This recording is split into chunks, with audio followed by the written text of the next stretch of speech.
Hey friends, if you wish to enable or allow extensions in incognito mode on Google Chrome, then please watch this video. I will guide you through the procedure.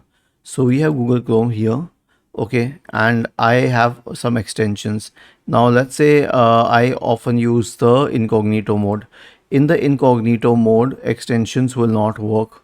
The reason is that it is kind of safe mode for Google Chrome. But let's say that I don't want most of the extensions, but I want this volume master extension to work in the incognito mode, even if it's not saving the logs.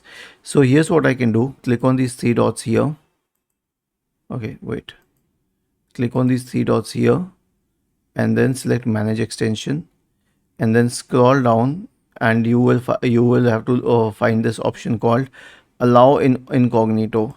Turn the switch on for it. Okay, and this will turn the switch on for using this extension in the incognito mode. Was this helpful? If yes, then please subscribe to the channel, and if not, then let us know in the comment section of the video on how we could help you further.